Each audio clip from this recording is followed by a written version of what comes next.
Erkin dur. Geliniz.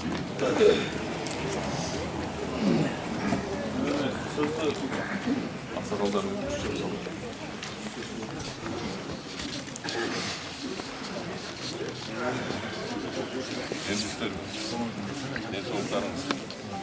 Урматтуу Бердібай Пимович, сизди жеке өзүмдүн жана Ички иштер министрликтин өздүк курамына атынан Кыргыз Республикасынын Ички иштер министрлиги менен тыгыз иш алып барууда Кыргыз милициясынын өсүп өнүгүшүнө жана Ош облусунун Алай Эриптин Сопу Коргон айылдык милиция бөлүмчөсүн курууда материалдык техникалык жардам көрсөткөнүңүз үчүн терең ыраазычылык билдирип, сизге жана куту аарыган үй бүлөңүзгө ырыс таалай, бейпил турмуш, бекем ден соолук, арыбас мээнет каалап кетмекчибиз. Ар дайым аркалаган кесибиңизди ардактуунун ээси болуп, эмгегиңиздин өзүнүн көрүп, урматчысынын үстүндө жүрө беришиңизге тилектешпиз. Терең урматтоо менен Кыргыз Республикасынын Ички иштер министри Жунушалиев Кашкар Астаханович.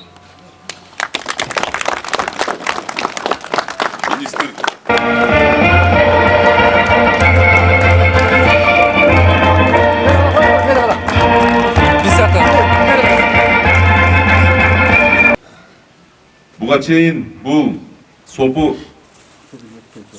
айылдык милиция бөлүмчөсүнүн имараты жакшы эмес акыбалда болчу. Көп жылдар бою кылмыштуулук менен күрөштө, коопсуздукту камсыздоодо өздүк курамга шарт жок болчу, чындыгын айтканда. Ошого биз өзүбүздүн сыймыгыбыз болгон агабыз Бердибек Примовичке таазим этип рахмат айтабыз. Улан Примович, өзүңүзүнө келип отурасыз, ат тартып, сизге дагы чоң рахмат, башынан дагы багы региондорду өнүктүрүү багытына да дал келген жумуштун бир багыттары деп айтсам жаңылышпаймын. Чындыгында мен сиздерди менен көрүшкөнгө аябай кубанычтамын жана ушундай салтанаттуу күндө. Себеби дегенде биздин Алай районунда, анын ичинде ушул Сопу айылында, ушул биздин коргоо ушул милициясынын участкалык бөлүмү ушундай салтанаттуу түрдө ачылып, тапшыруу азем болуп атат.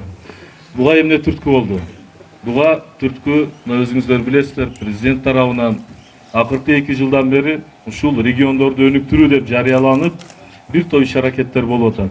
Бул иш-аракеттер жогоруда биздин урматтаган агабыз Малик Абсаматович айткандай, бир гана Алай районунда эмес, башка Ош областына караштуу райондордо дагы иштер жүрүлүп атат. Бир топ социалдык объектилер курулуп атат. Мунун баарын ушул биз жергиликтүү бийликке, жергиликтүү элге бир шарт болсун деп аракет кылып атабыз. Андан кийин бир гана социалдык объектилер менен чектелип калбастан, биз ушундай кайрылуу болгондон кийин аксакал биздин атабыз ушу ички иштерине дагы жакындан жардам берейин деп, мына бүгүнкү күнү сиздерге жакшынакай кылып тапшырып, мына имаратты ремонт кылып тапшырып берип атат. Бунун эң негизги максаты ушул жогоруда айтылып өткөндөй, биздин элибизде тынччылык болсун, эч кандай жаман иштер болбосун, жаштарыбыз жаман иштерге барбасын.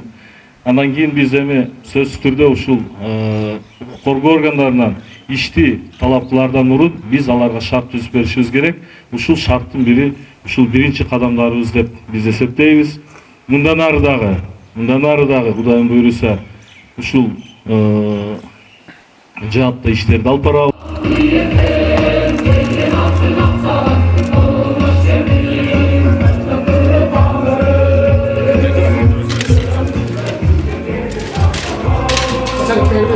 Bismillah.